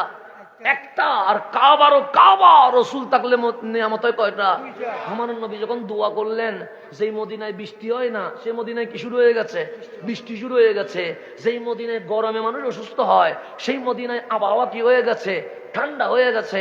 সেই মদিনার পরিবেশ উষ্ণ ছিল, সেই মদিনার পরিবেশ জান্নাতি পরিবেশ হয়ে গেছে। যখন সমস্ত কিছু ঠিক হয়ে গেছে, আমার নবীর হাঁটা, আমার নবীর বসা, আমার নবীর হাসি, আমার নবীর কথা, আমার নবীর চাল, আমার নবীর চালন, আমার নবীর লেনদেন, আমার নবীর ব্যবসা এত সুন্দর, মদিনার ইহুদি, খ্রিস্টান, মুশরিক সবাই এসে বললেন মদিনার রাষ্ট্রপতির জন্য কোন ভোট লাগবে না, ইলেকশন লাগবে না, সিলেকশন লাগবে না, আমরা মদিনার সমস্ত গোত্র এক হয়ে গেছি, মদিনার রাষ্ট্রের নাম রহমতুল লিল আলামিন। আমার নবীরে কি বানাই দিছে? মদিনার রাষ্ট্রপতি বানাই দিছে। 25% ভোট না, 30% ভোট না, 50% ভোট না, 100-এ ইহুদিও বলতেছে রহমতুল্লিল, খ্রিস্টানও বলতেছে রহমতুল্লিল, মুশরিকও বলতেছে রহমতুল্লিল, নাস্তিকও বলতেছে যে আমাদের জানমালের নিরাপত্তা যার কাছে পাওয়া যাবে উনি রহমতুল্লিল। আমার নবী বললেন আপনারা যখন বলছেন তাহলে চলেন একটা সংবিধান করি। কি করি? সংবিধান, যেখানে মদিনার গোষ্ঠী কম উম্মা কিভাবে চলবে এটা শুধু মুখে বললে হবে না, এটা কলমের কালি দিয়েও কি হতে হবে? প্রমাণিত হইতে হবে। পৃথিবীর সর্বপ্রথম লিখিত সংবিধান যিনি প্রণয়ন করছেন উনি রহমতুল্লিল আলামিন। আমার নবী মদিনার যখন সংবিধান লিখছেন, প্রথম সংবিধানের প্রথম ধারা হচ্ছে এই মদিনাকে মক্কার মতো পবিত্র হেরেম ঘোষণা করা হলো। এই হেরেমে মারামারি, হানাহানি, গোত্রে গোত্রে রক্তপাত বন্ধ ঘোষণা করে দেওয়া হলো। এটা কয় নাম্বার? 1 নাম্বার দিলেন। 2 নাম্বার বলছেন মদিনায় মুসলমানও আছে, ইহুদিও, খ্রিস্টানও, মুশরিকও আছে। সুতরাং আমি নবী যেহেতু মুসলমানের নবী, শুধু মুসলমানের পক্ষে বললে হবে না, এখানে ইহুদিও থাকার অধিকার, খ্রিস্টানও থাকার অধিকার, মুশরিকও থাকার অধিকার। তখন মদিনার সনদের 2য় ধারায় লিখছেন মুশরিক মন্দিরে যাক, খ্রিস্টান গির্জায় যাক, ইহুদি উপাসনালয়ে যাক, মুসলমান মসজিদে যাক, ধর্ম যার যার, উৎসব তার, কেউ কারো ধর্মে বাঁধা দিতে পারবে না। আমি নবী ধর্মীয় স্বাধীনতা ঘোষণা করে দিয়ে দিলাম। এটার নাম রহমতুল্লিল আলামিন। শুধু তাই না, প্রায় 47টা ধারা আছে। কয়টা ধারা? আবার উপধারা মিলে প্রায় 53টা ধারা আছে। কোথায়? মদিনার সনদে। আমার নবী এরকম ধারা লিখতে যাচ্ছেন, লিখতে লিখতে গিয়ে বলতেছেন ব্যক্তি যদি দোষ করে, কে দোষ করে? ব্যক্তি দোষ করে। আমি দোষ করতে পারি, অপরাধ করতে পারি, পাপ করতে পারি, ভুল করতে পারি। তখন রসুল বলছে এটা যদি ব্যক্তি দোষ করে তখন এটা ব্যক্তির দোষ হিসেবে গণ্য হবে। এই ব্যক্তির কারণে গোষ্ঠী দলের কোনো দোষ বিবেচনা হবে না। পাপীকে নয়, পাপকেই ঘৃণা করতে হবে। এই ব্যক্তি দোষ করলে কোন ব্যক্তি তার আইন হাতে নিবে না, মদিনার আইনেই বিচার করা হবে। দেখেন আমার নবীর মদিনা সনদ, এগুলো মানুষ এমনি মুসলমান হয় নাই। আপনি মনে করতেছেন লক্ষ লক্ষ মুসলমান, কোটি কোটি মুসলমান আমার কথাই মুসলমান হয়েছে, আপনার কথাই মুসলমান হয়েছে। আমার নবীর আদর্শে মুসলমান হয়েছে। আমার নবীর আদর্শ কেমন? আজকে মুসলমানের বাচ্চা কবর থেকে লাশ তুলি বলতেছে ইসলাম। আজকে মুসলমানের বাচ্চা ইমামকে মব সন্ত্রাসীর মাধ্যমে শহীদ করার পর বলছে ইসলাম। এটার নাম ইসলাম নয়, এটার নাম জঙ্গিবাদ। জঙ্গির সাথে ইসলামের কোন সম্পর্ক নাই। এটা জঙ্গিবাদ, সন্ত্রাসবাদ। সন্ত্রাসের সাথে কিসের ইসলামের সম্পর্ক? সেই জন্যই তো আজকে লাশের মিছিল শুরু হয়েছে। কিসের মিছিল? লাশের মিছিল। আমার নবী কি এগুলো করেছে? আমার নবী সাহাবী কি এগুলো করেছে? কখনো এগুলো করেন? এগুলো বাচ্চাদেরকে তো সরাই দেন, তো বাচ্চাদেরকে সরাই দেন। ওদেরকে বললাম সামনে না বসতে, সরাই দেন। এখন আসলে মাহফিল কমিটি কোথায়? আপনারা 2-1জনের দিকে সামলান না। হ্যাঁ, দোষের পড়েন আল্লাহুম্মা সাল্লি আলা নবিয়ানা।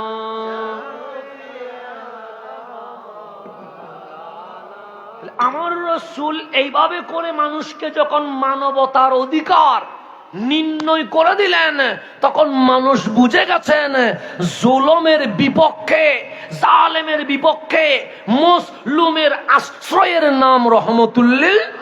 সেজন্য মানুষ দলে দলে মুসলমান হয়েছে। মানুষ নবীর আচরণে কি হয়েছে? মুসলমান হয়েছে। আপনি কি বাংলাদেশে ইসলাম কেমনে আসছে আপনি একটু ইতিহাস পড়ে দেখেন। আজকে যারা ইসলামের টিকাদারি নিচ্ছে, ইসলামী খেলাফত কায়েম করব, তাদের বাপ দাদা এখানে ইসলাম দেয় নাই। ইসলাম এখানে শাহজালাল, শাহপরান, খানজাহান আলীরাই ইসলাম দিয়েছে। এখানে অন্য কোন মতাদর্শ ইসলাম। ইসলাম কেমনে আসছে? খানজাহান আলী আসলেন কোথায়? বাংলাদেশে। উনি রুট করা শুরু করলেন। উনি মানুষের কষ্ট দেখে পুকুর করা শুরু করলেন। উনি মানুষ অসুস্থ হইলে মেডিকেলে যাইতে পারে না, উনি হসপিটাল দেওয়া শুরু করলেন। মানুষ ভাবলেন কিরে বিদেশ থেকে কি আসলো, উনি আমাদের জন্য রাস্তা দেয়, পুকুর দেয়, আমাদেরকে মেডিকেলে নেওয়ার জন্য গাড়ি দেয়, হসপিটাল করে। সবাই গিয়ে জিজ্ঞেস করলেন আপনি কে? আমারও যদি জিজ্ঞেস করেন আপনি কে, আমি বলবো আমি হাসান সাহেব, আমি এটার জন্য এসেছি। কানজাহান আলীকে জিজ্ঞেস করেন আপনি কে, উনি চাইলে বলতে পারতেন আমি কানজাহান আলী, না, উনি বলছেন আমার পরিচয় আমি রহমতুল্লিল আলামিনের উম্মত, আমি রহমতুল্লিল আলামিনের। তো আপনার সাথে আমাদের কোনো আত্মীয়তা নাই। আপনি এসে নিস্তাকায় রোড করলেন, পুকুর দিলেন, হসপিটাল দিলেন, স্কুল দিলেন, এগুলা কি? তখন উনি বলছেন এটার নাম ইসলাম। আমার নবী থেকে শিখেছি মানবতা, মানুষের জন্য সময় ব্যয় করতে পারা। সৃষ্টিকে রাজি করলে স্রষ্টা কি হয়? রাজি হয়। সেই জন্য আমি রোড, পুকুর, হসপিটাল, বিদ্যালয় দিয়েছি। তখন মানুষ জিজ্ঞেস করছে এটার নাম ইসলাম। কানজাহান আলী বলে এটার নাম ইসলাম। এটার নাম ইসলাম বলতে দেরি লক্ষ লক্ষ বিধর্মী কানজাহান আলীর জবানে কালিমা পড়ে মুসলমান হয়ে গেছে। ইসলাম এভাবে আসছে। ইসলাম ইতিহাস পড়েন না, কিভাবে ইসলাম এসেছে। এইভাবে ইসলাম এসেছে রোড করার মধ্য দিয়ে, বিদ্যালয় করার মধ্য দিয়ে, হসপিটাল করার মধ্য দিয়ে, মানুষের জন্য পুকুর করার মধ্য দিয়ে, মানবতার সেবার মধ্য দিয়ে ইসলাম এই দুনিয়ায় কি হয়েছে? কায়েম হয়েছে। কাটাকাটির মাধ্যমে না, গলা চিবিয়ে মাধ্যমে না, মানুষের উপর জুলুম করার মাধ্যমে না। জুলুম বন্ধ করে মজলুমের চোখের পানি যেদিন বন্ধ করে দেওয়া হয়েছে, সেদিন থেকে পৃথিবীতে ইসলামের জয় জয়কার শুরু হয়েছে। তাহলে জুলুমের সাথে ইসলামের কোন সম্পর্ক? জুলুম যেখানে ইসলাম নাই, মজলুমের চোখের পানি বন্ধ যেখানে ইসলাম আছে, সেখানে অন্যায় যেখানে সেখানে ইসলাম, ন্যায় যেখানে সেখানে ইসলাম আছে। এখন আসেন জুলুমের বিপক্ষে থাকতে হবে, ন্যায়ের পক্ষে থাকতে হবে। অন্যায়কে অন্যায় বলতে হবে। সেটা আমার দলে করলেও অন্যায়, আমি করলেও অন্যায়, আমার বিপরীতে কেউ করলে অন্যায়। অন্যায়কে অন্যায় বলতে হবে। সেজন্য আমরা আহলে সুন্নাত ওয়াল জামাত সকল অন্যায়কে সর্বদাই অন্যায় বলেছি, সকল ন্যায়কে সর্বদাই ন্যায় বলেছি। সুতরাং অন্যায়কে অন্যায় বলা, ন্যায়কে ন্যায় বলা, এটার নাম মানুষত্ব। আর অনেকেই আছে নিজের দলে অন্যায় করলেও পক্ষে কথা বলে, প্রয়োজনে বট বাহিনী লাগাইয়া দিয়ে দেয়। আছে না নাই? আছে। নিজের দলে অন্যায় অন্যায় না, আর অন্যের মানুষ, অন্য দলের মানুষ অন্যায় না করলেও তারা ট্রল করবে, অন্যায় করবে, এরকম আছে না নাই? আছে। আর আমরা অন্যায়কে অন্যায় বলি, ন্যায়কে ন্যায় বলি। সেই জন্যই তো আহলে সুন্নাত ওয়াল জামাতে নবীর শানে বিয়াদবি নাই, ওলির শানে বিয়াদবি নাই, রসুলের শানে বিয়াদবি নাই, ইসলাম নিয়ে কটাক্ষ নাই। কেন? আমরা ব্যক্তিকে দিয়ে সুন্নিয়ত কায়েম করি নাই, আমরা রসুলের প্রেম নিয়ে সুন্নিয়ত কায়েম করেছি। সেজন্য আমাদেরটা আমাদের ব্যক্তি নয়, আমাদের মূল কেন্দ্র হচ্ছে রহমতুল্লিল নবী, হচ্ছে আমাদের মূল, অন্য কেউ আমাদের মূল নয়। সেজন্য আমরা ব্যক্তিকে নিয়ে কখনো স্বপ্ন দেখি না, আমরা রসুল নিয়ে কি দেখি? স্বপ্ন দেখি। আল্লাহ যেন বুঝার তৌফিক নসিব করে। তো আমার নবী যখন জুলুম বন্ধ করলেন, এরপর বললেন ইকরা বিইসমি রাব্বিকাল্লাযী খালাক। আগে দাওয়াত নয়, আগে মানবতা, আগে মানুষত্ব, আগে সৃষ্টির সেবা, আগে হক্কুল ইবাদ, বান্দার হক কি করা? প্রতিষ্ঠা করা। সেজন্য কাল হাসরের ময়দানে রসুল বলছে এমনও কিছু বান্দা আসবে যে আমলের এত বড় বোঝা নিয়ে আসবে। যেমন আপনাদের আনোয়ারাতে পাহাড় আছে না নাই? আমরা সবাই মিলে যদি পাহাড় ঠেলি, লড়াইতে পারবেন? কারণ পাহাড় লড়ানো সম্ভব। কিন্তু কাল হাসরের ময়দানে রসুল বলতেছেন এমনও কিছু বান্দা আছে যারা আমলের বিশাল বস্তা নিয়ে আসবে। ওই বস্তা যদি পাহাড়ের উপর রাখা হয়, পাহাড় কি করবে? ডলতে থাকবে, স্থির থাকতে পারবে না। কেন? পাহাড়ের ওজনের চেয়ে তার আমলের ওজন কি হয়ে গেছে। তাহলে ভালো না খারাপ? ভালো। নামাজ বেশি, রোজা বেশি, হজ বেশি, যাকাত বেশি, সবগুলো কি আছে? বেশি আছে। কিন্তু এইরকম বান্দার কি হবে? আল্লাহর সামনে যখন আমলটা রাখা হবে, পাহাড় কি করতে থাকবে? কাঁপতে থাকবে। কেন? ওর আমল কি হয়ে গেছে? বেশি হয়ে গেছে। হঠাৎ করে একজন এসে বলবে মালিক, আমি তার ব্যাপারে কথা বলতে আসছি। আল্লাহ বলবে আমার বান্দা যার আমলের কারণে পাহাড় কি করতেছে? নড়াচড়া করছে, তার ব্যাপারে? বলছে হ্যাঁ। সে কি হয়েছে? মালিক, বাজারে তার সাথে একটু আমার কথা কাটাকাটি হয়েছিল, সে আমার এমন গালাগালি করছে, সকলের সামনে আমার ইজ্জত সমস্ত কিছু সম্মান লুট করেছে। আল্লাহ বলে এই হাসরের ময়দানে গালির বিনিময়ে গালি দেওয়ার কি নাই? হাসরে কি গালি দিতে পারবেন না? তো আল্লাহ বলে তুমি কি মাফ করে দিবা? সে বলবে না, মাফ করব না। আল্লাহ বলে তাহলে কি চাও? তখন উনি বলবে, মালিক আমার যে গালি দিছিল বাজারে সবার সামনে, আমার সম্মান যে লুট করেছে, ওই সম্মান আমি আর ফেরত পাই নাই। এখন আমার দাবি হচ্ছে তার আমল নামা থেকে আমাদের নামাজটা দিয়ে দেন। তার আমলের থেকে নামাজটা তারে কি করে দেওয়া হবে? দিয়ে দিবে। সে কি হয়ে যাবে? চলে যাবে। তখন আল্লাহ বলবে নামাজ তো চলে গেছে, আরেকজন মানুষ আসবে, এসে বলবে মাওলা আমি তার প্রতিবেশী, তার সাইডেই ছিলাম, কিন্তু আমার আর তার জায়গা ভাগ করার সময় সে মুন্সি এনে এক হাত জায়গা তার ভিতরে কি করে ফেলছে? নিয়ে ফেলেছে। তা আল্লাহ বলে হাসরের ময়দানে তার জায়গা কি দিতে পারবে না, ফেরত দিতে পারবে না। তুমি কি মাফ করে দিবা? সে বলে মাওলা মাফ করবো না। তো কি করবা? সে তার রোজার আমলটা আমারে দিয়ে দাও। আল্লাহ বলবে কিছু তো করার নাই, রোজার আমল তুমি নিয়ে যাও। একজন নামাজ নিয়ে গেছে, আরেকজন রোজা নিয়ে গেছে। এখন নামাজও চলে গেছে, রোজাও চলে গেছে, ওই বিশাল আমল কি আর আছে? নাই। আরেকজন আসলো, মালিক তার ব্যাপারে কথা আছে। আল্লাহ বলবে কি কথা? সে আমার দোকান থেকে বাকি নিত, তো সে বাকিটা সুদ করে নাই। আল্লাহ বলে নামাজ তো একজনে নিয়ে গেছে, রোজা তো আরেকজনে নিয়ে গেছে, তোমারে কি দিব? সে জিকির আজকার তেলাওয়াত যা আছে নফল ইবাদত সবগুলো আমারে দিয়ে দেন। নফল ইবাদত সবগুলো নিয়ে চলে গেছে। আমল আনছিল পাহাড় রে, এখন আমল কি হয়ে গেছে? শূন্য হয়ে গেছে। আল্লাহ বলবে বান্দারে আনছিলি বিশাল আমল, কিন্তু এখন তো কোনো আমলেই নাই। আরেকজন এসে বলবে মালিক একটা কথা আছে। আল্লাহ বলে কি কথা? বলছে মালিক আমি রিক্সাওয়ালা, তার সাথে আমার একটু ভাড়া নিয়ে কি হয়েছিল, একটু কথা কাটিহাটি হয়েছিল। আমি গরিব মানুষ বলেছে আমার তাপ্পর দিছিল, কিন্তু আমি তারা তাপ্পর দিতে পারি নাই। আল্লাহ বলবে বান্দারে একজনে তো নামাজ নিয়ে চলে গেছে, আরেকজন তো রোজা নিয়ে চলে গেছে, আরেকজন তো জিকির আজকার যা ছিল তা নিয়ে চলে গেছে, উত্তর আর কিছু নাই, মাফ করে দিবি? বান্দা বলে মাফ করবো না। তো আল্লাহ বলে কি দিবি? উত্তর কিছু নাই।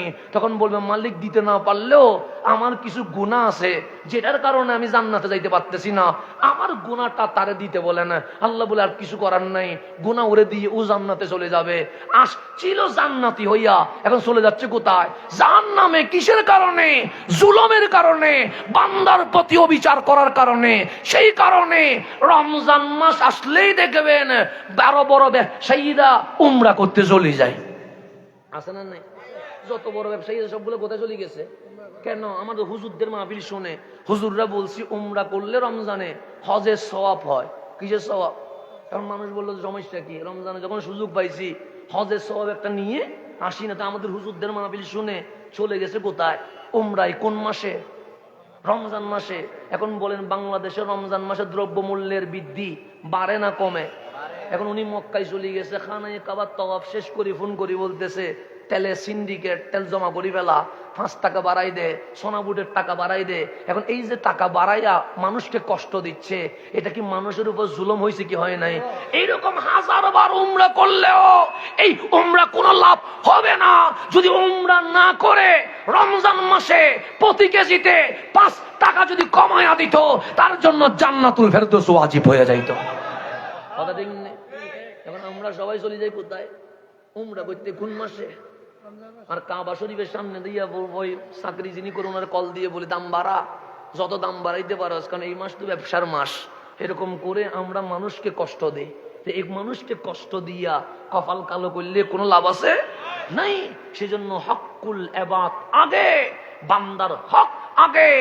বান্দার হক ঠিক থাকলে মালিক বলে নামাজ রোজাতে সমস্যা হইলেও আমি রহমান, আমি মাফ করে দিয়ে দিব। কিন্তু বান্দার হক আগে দিতে হবে, ঠিক থাকতে। তওবা করলে সবকিছু মাফ হয়, কিন্তু জুলুম কি হয় না? মাফ হয় না। কেউ যদি টাকা পায় টাকা দিতে হবে, কেউ যদি কষ্ট পায় মাপ চাইয়া দিতে হবে, কারো সম্পদ যদি লুণ্ঠন করা হয় সম্পদ ফেরত দিতে হবে। জুলুম যেখানে ইসলাম নাই সেখানে জুলুমের বিপক্ষে ইসলাম কয় নম্বরে? 1 নম্বরে। এখন আসেন সামনের দিকে যায়, গভীরভাবে খেয়াল করবেন, সময় খুব দ্রুত চলে যাচ্ছে। তো আমারও সময়ের খুব ব্যস্ততা আছে বিদায় এশারের নামাজ পর ধরে ফেলেছি। আমি চট্টগ্রামে মাহফিল করে জানি এশারের নামাজের পর 5-6 জন মানুষ থাকে, কিন্তু আপনারা 1200 এলাকার মানুষ প্রমাণ করছেন এশারের পরেও মাঠ ফোরানো যায়। মানুষ আসে তো 9:30টার পরে, কারণ আমাদের চট্টগ্রাম মাহফিল রাত 1টা 2টা পর্যন্ত। তো মানুষ একটু খাইয়া দাইয়া আসে, যদি এশারের নামাজের পর চলে আসে পেটের মধ্যে কি লাগে, খিদে লাগে, সেজন্য 9টা 9:30টার পরে মানুষ কোথায় বসে, মাহফিলে বসে, কারণ রাত 1টা পর্যন্ত মাহফিল হয়, সেজন্য মাঝখানে আর উঠে না। এটা ভালো গুণ। কিন্তু আপনারা আলহামদুলিল্লাহ এশারের নামাজের পরে চলে আসছেন, এটা প্রমাণ করলেন যে এশারের নামাজের পরেও এই মাঠ ভরপুর করে দেওয়া যায়। আল্লাহ এই মোহাব্বতকে কি করুক, কবুল করুক। জুলমের বিপক্ষে তাকা, এটার নাম কি? ইসলাম। জুলমের পক্ষে তাকা, এটার নাম কখনো ইসলাম হইতে। সেজন্য যেখানে অন্যায় আমরা সেখানে নাই, সেটা যেই হবে হোক, আমরা যেখানে অন্যায় দেখব তার বিপরীতে কথা বলতে হবে, যেখানে ন্যায় দেখব তার পক্ষে কথা বলতে হবে। এটার নাম ইসলাম। এর বাহিরে যাওয়ার কোনো সুযোগ নাই। আল্লাহ যেন আমাদেরকে বুঝার তৌফিক নসিব করে। সেজন্য আমরা চাই না কোনো মানুষ গুলির মাধ্যমে মারা যাক, আমরা চাই না কোনো মানুষ মবের মাধ্যমে মারা যাক।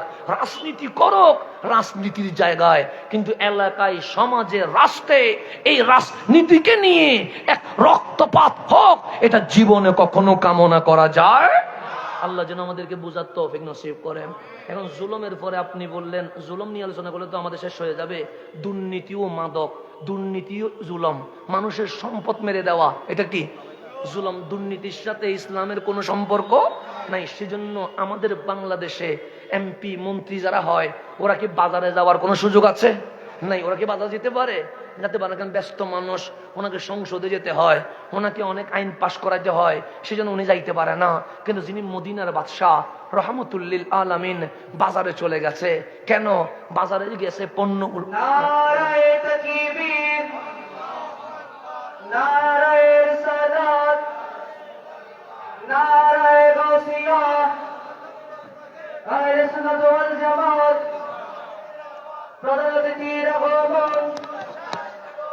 শুভেচ্ছার স্বাগতম, আহলান সাহলান, আহলান সাহলান, মারহাবা মারহাবা। ওই হুজুর হড়ে, হ্যাঁ হুজুর আইনি না, ওই হ্যাঁ আচ্ছা সামনে দিয়ে যাচ্ছেন সদস্য। আল্লাহুম্মা সাল্লি আলা নবিয়ানা।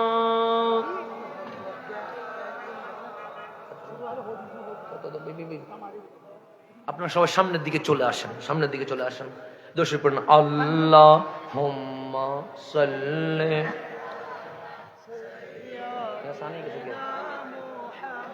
নবিয়ানা। অসুবিধা নেই, বল। এখন সামনের দিকে আমি আসি তো, আমি আসি। গরম গরম হইলে আমি দিদি কেন, গরম হইলে আমি ঠান্ডা হইলে আমি ওনার সামনের দিকে চলে যান। মাছ তো গরম হইলে অসুবিধা নেই, আমি আসি, অসুবিধা নেই। আমি ভাবলি কেন কিনে গরম কেউ সমস্যা নেই। আপনার সামনের দিকে চলে কিনে কিনে শিল্লার না নাড়াতে আমার তো বেশি গরম লাগ। আমি এনে ভাবলি গরম কে সমস্যা নেই। আমরা কিনি কি সামনে মিকে চলে ইকিনি কিনি করি বেশি না, ইকিনি কিনি করে আইন। হ্যাঁ আবার একজন গাড়ো দিল না যাইন, এনে সামনে মিকে আইবেন। হ্যাঁ বাস আস্তে আস্তে বলুন আলহামদুলিল্লাহ। আমার তো হষ্ট গিয়ে নেওয়ানো। হ্যাঁ সামনের দিকে কত বুঝতে লাগুন না, কঠিন নেওয়ানো। বিষয় দিয়ন দে আমার রসও নাই, কষও নাই। বিষয় দিয়ন দে এই কিনি বেশি গিয়ে আমি কে মানে গাল লাগে আমি কে বিষয় হইবে। তো দিয়ন যে তো হন্ত পড়িব, হক আদায় করানো পড়িব। আমি মিডিয়ে হতাও যাকেও পারে, অসুবিধা নেই, ওনারা খুশি হইবেন। কিন্তু আর বিষয়ের হকে যদি আদায় নয়, খালি ইয়ার আল্লাহ এন মারামারি বুঝে অন হইবেন। তুই জানোস আমরা আইবি কথা দেখ আমরা যত কি আইব কে তাইব না সামনে। উজ্জ্বল বোধ বিপদ মেদি আছে এনে সিয়াদ বই গিয়ে দি এবার বোধ সম্মানও জিনিস মনে হর সম্মান ন এ বোধ বিপদের জিনিস। কিয়া জানন না, এই যে জুলম নিয়ে মাহফিল হচ্ছে, আমার রসুল বলছে এই আলেম যারা আছে, মানে আলেম মানে ওনারা জানা আলেম হইতে গুন্দেরি, আমি তো আলেম না, কিন্তু এরপরেও তো দাওয়াত দিয়েছেন, তার জাহেল মনে করে দেন নাই। কি মনে করে দিয়েছেন? আমি জাহেল, কিন্তু দাওয়াত দিয়েছেন কি মনে করে? আলেম মনে করে দাওয়াত দিয়েছেন। আমি আবার আলেম না, কারণ আমি যেটা যেটা সত্য সেটা বলতে হবে। আমি জাহেল, কিন্তু জাহেলকে এখন কি মনে করে দিয়েছেন? আলেম মনে করে। মানুষ আলেম ডাকছে তো আল্লাহ আমারে বলবে তো তোকে এই বিশিষ্ট আলেমে দিন। বিশিষ্ট কি দিন? আলেমে দিন লিখে পেয়েছেন অলরেডি, এখানে কলম লাল কালি দিয়ে লিখছেন যাতে করে মানুষ সুন্দরভাবে একটু দেখতে পারে। বিশিষ্ট আলেম দিন মানে আপনি আমাকে কি রাখতেছেন? আলেম রাখতেছেন। তা আমার ব্যাপারে হাদিস কি জানেন? আমার ব্যাপারে হাদিস হচ্ছে আল্লাহ আপনাকে জিজ্ঞেস করবে, বান্দা এটা করছস কেন, এটা করস নাই কেন? তো আপনি বলবেন, আল্লাহ আমি একটা সাধারণ মানুষ, দিন মজুর মানুষ, রিক্সা চলায় খাই মানুষ, ট্রাক ড্রাইভারি করি মানুষ, আমি চাকরি করি মানুষ, তেমন কিছু বুঝতাম না, মালিক বুঝি নাই বলে এরকম হয়ে গেছে। আল্লাহ বলে, তুই যেহেতু সাধারণ মানুষ, না বুঝে করছস, আমি হাজার হইলে তো গফুর, আমি হাজার হইলে তো রহমান, যা এটার হিসাব নিব না, আমি আল্লাহ তোমারে মাফ করে জান্নাত দিয়ে দিছি। এটা হচ্ছে আপনার জন্য। আপনি অনেক সুবিধায় আছেন, আপনার দললে শুধু বলবেন মালিক বুঝি নাই, আমি সাধারণ মানুষ, এত কিছু বুঝতাম না, আল্লাহ বলবে যা মাফ করে দিছি না, আমারে ডাকবে। আল্লাহ বলবে বিষয় দিছে জুলম, বিষয় দিছে দুর্নীতি, বিষয় দিছে মাদক মুক্ত, তুই এগুলা আলোচনা না করি মিডে মিডে আলোচনা করছিস কেন? আমি বলবো মালিক বুঝি নাই। আল্লাহ বলে বাটফারি আমার সামনে করিস না, দুনিয়ায় অনেক করছস, এখন আল্লাহ বলবে হা কর, আমি হা করবো, জিব্বা বাইর করি কেসি দিয়ে কি করবে? কাটবে। এটা আমাদের জন্য ফতোয়া। আপনাকে দিয়ে জাহান্নাম উদ্বোধন হবে না। আমাদেরকে এখন মানুষ ফুলের মালা দিয়ে দোকান উদ্বোধন করে, হুজুর কাটিয়ে একটু ঢুকেন না, ফাতিয়া পড়েন, এটাকে দোকান উদ্বোধন। হাসরও একটা উদ্বোধন করবে। আল্লাহর হাবিব বলছে, আমার উম্মতের মধ্যে যেসব আলেম হকের কথা বলে নাই, তাদেরকে দিয়া জাহান্নাম উদ্বোধন করা হবে। বড় বিপদে আছি। এমনি সিয়ারেটাতে বসাই দিয়েছেন, মনে করছেন যে মনে হয় বহুত ভালো মানুষ, আল্লাহ ফুল গদি ফেলাইন, মনে করতে বহুত ভালো মানুষ আল্লাহর। আমি আছি বড় বিপদের মধ্যে। জিব্বা যেটা কাটবে এটার মধ্যে যদি আমি থাকি, তাহলে এই আলেম হওয়ার মধ্যে কোনো লাভ আছে? যদি জাহান্নাম আমাকে দিয়ে উদ্বোধন করে, এটার মধ্যে কোনো লাভ আছে? সেই জন্য দুনিয়াকে কি বলেছে এটা আমরা দেখার সময় নাই, কারণ আমাদেরকে দেখতে হবে আল্লাহ এবং হাবিবুল্লাহ আমাদের উপর রাজি হয়েছে কিনা। কোন দলে কি বলছে এটা আমার দেখার দরকার আছে। নাই তুমি ফেসবুকে বললো কি না বললো কি, তুমি আমার গাড়ির টায়ার ফেটে দিলো কি না দিলো কি, তুমি আমার গাড়ি ভেঙে দিলো কি না দিলো কি, কারণ আমাকে পাস করতে হবে দুনিয়ায় নয়, আমাকে পাস করতে হবে কবরে এবং হাসরে। কথা ঠিক নেই? এখন বলেন আমাদের চট্টগ্রামে খাবারের মধ্যে ফরমালিন আছে না নাই? আচ্ছা আচ্ছা, গড়ে গড়ে ক্যান্সার, গড়ে গড়ে ক্যান্সার নাই এমন কোন গড় নাই। আমার মাও মারা গেছেন ক্যান্সারে, 8 বছর ক্যান্সারে ছিলেন, আক্রান্ত ছিলেন। সিটাঙের মানুষের বেশি ক্যান্সার হয় কেন জানেন? ওই আমরা যে শুটকি খাই, শুটকির মধ্যে ফরমালিন বেশি, এই ফরমালিনের কারণে মানুষের কি হয়? এখন মাছে ফরমালিন, গুস্তে ফরমালিন, সবজিতে ফরমালিন, ফরমালিন নাই এমন কোন খাবার নাই। শুধু তাই নয়, এখন ডাক্তারের কাছে গেলে পেটের মধ্যে গ্যাস্ট্রিক আলসার, ডাক্তারে বলছে হুজুর কি ওষুধ লিখে দিব। আমি বললাম কি ওষুধ লিখবেন আমি কেমনে বলবো, আপনি না এমবিবিএস ডাক্তার, আমার কি ওষুধ দিতে হবে এটা আপনি জানেন।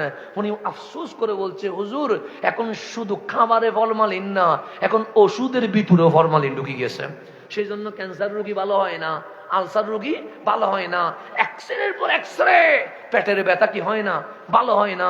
কারণ কিনা সবকিছুতে কয় নাম্বার? 2 নাম্বার। তকবীর দাও, তকবীর দাও, দাও।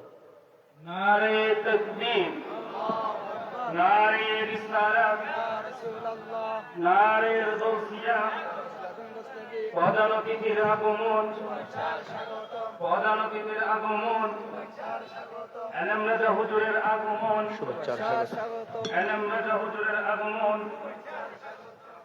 আলহামদুলিল্লাহ। আইজাম গুড ফিয়ামাইল্লাহ, মাশাআল্লাহ। মারহাবা মারহাবা, আইয়ো আমাদের মাঝে এসে উপস্থিত হয়েছেন আজকের মাহফিলের প্রধান মেহমান ये तो कोरोना साइन ना लगे इतना साइन तो न रहे নূরে হাবিবিল্লাহি কমপ্লেক্সের প্রতিষ্ঠাতা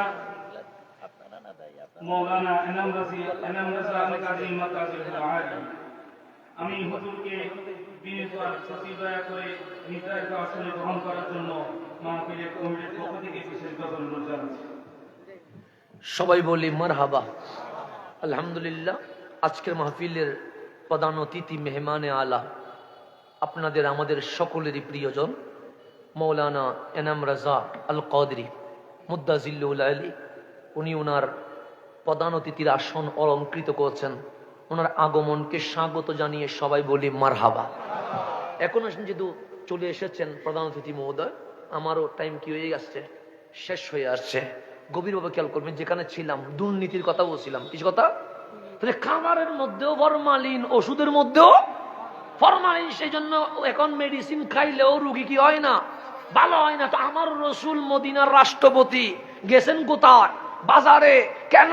যে মদিনার নাগরিক যে খাবার খাচ্ছে, এই খাবার 1 নাম্বার না 2 নাম্বার এটা দেখার জন্য রসুল বাজারে গেছে। সমস্ত বাজার ঘুরে ঘুরে দেখতেছে মাছ ঠিক আছে কিনা, সবজি ঠিক আছে কিনা। দেখলেন ভ্যান গাড়িতে একজন মানুষ খেজুর বিক্রি করছে, দাঁড়িয়ে এরকম লড়তেছে, পাগড়ি বড়, মেসোয়াগও আছে, কোরআনও আছে। আমার নবী উপরের খেজুর নিয়ে দেখলেন কয় নাম্বার? 1 নাম্বার। উপর দিকে আর রাই দেয় নাই, হাতটা ভিতরে ঢুকাইছে, দেখলেন পুরাটা ভিজা, উপরে শুকনা, ভিতরে কি বেজা। আমার কামলিওয়ালা খেজুর বের করলেন, ডাক দিয়ে বললেন, ইয়া রাজুল, হে পুরুষ, 2 নাম্বারই করছো কেন? উনি বলেন, ইয়া রাসূলুল্লাহ 2 নাম্বারই করি নাই, বৃষ্টি পড়ছে। আমার নবী বলে, বৃষ্টি যদি পড়ে ভেতরে যেমন ভিজা, উপরেও তো ভিজা থাকার কথা। উপরে ভিজা নাই, ভেতরে ভিজা, তার মানে উপরে 1 নাম্বার, ভিতরে কয় নাম্বার? 2 নাম্বার। দাড়ি আছে, টুপি আছে, পাগড়ি আছে। আমার রসুল চাইলে বলতে পারতেন, গ্রেফতার করো, 2 মাসের রিমান্ডে দিয়ে দাও। না, গ্রেফতার করে নাই, রিমান্ড দেয় নাই, ক্রসফায়ার দেয় নাই। আমার নবী বলছে, দাড়ি দিয়ে কি হবে, পাগড়ি দিয়ে কি হবে, জুব্বা দিয়ে কি হবে? মান গাশানা ফালাইসা মিন্না, যে প্রতারণা করে সে কখনো আমার উম্মত হইতে পারে না। সে কখনো আমার উম্মত। যে ফরমালিন মিশাই সে উম্মত হইতে, যে সিন্ডিকেট করে সে উম্মত হইতে, যে দুর্নীতি করে সে উম্মত হইতে। এই কিছুদিন আগে, বেশি দিন 2-3 মাস মনে হয়, আপনি দেখবেন কিছুদিন আগে শিক্ষা কেন্দ্রের মধ্যে একজনের 400 কোটি টাকা পাচার করছে। কয়শো কোটি? এটা কাদের সম্পদ? আপনার আমার ট্যাক্সের টাকা। কত? ওরে দেখলে দেখবেন ফাগরিয়ে জীবনে 1 মিনিটের জন্য খুলে নাই, ফাগরি আছে, দাঁড়িয়ে এভাবে করে লইতেছে। প্যাকেটের মধ্যে মেসোয়াকো, যে টাকনুর উপরে কি আছে, কাপড় আছে, দেখলে মনে হবে এখন জান্নাতুল ফেরদৌস থেকে বের হয়ে আসছে।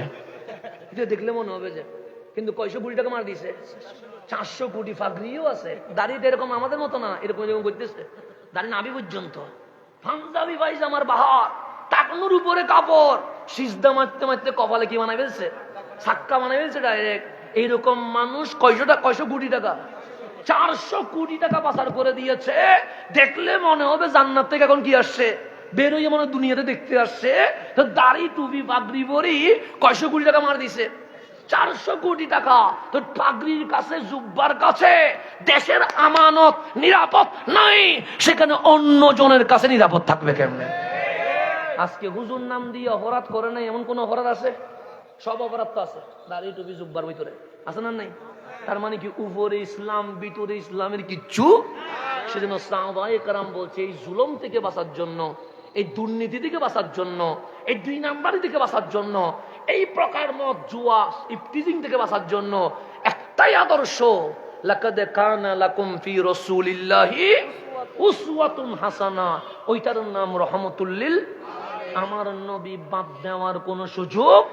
এই নবী নিলে জুলুম বন্ধ, নবী নিলে মাদক বন্ধ, নবী নিলে দুর্নীতি বন্ধ। যার ভিতরে সোনার মদিনা আছে সে কি দুর্নীতি করতে পারবে? যার ভিতরে রসুল আছে সে কি জুলুম করতে পারবে? যার ভিতরে রসুল আছে সে কি মাদক, ইয়াবা, ফেন্সিডিল নিতে পারবে? পারবে না। তাহলে আহলে সুন্নাত ওয়াল জামাত নবী নবী করছে কেন? একটা কারণে, পৃথিবীতে সকল সমস্যার সমাধানের মূল মন্ত্র একটাই, ওটার নাম কামলিওয়ালা রহমতুল লিল।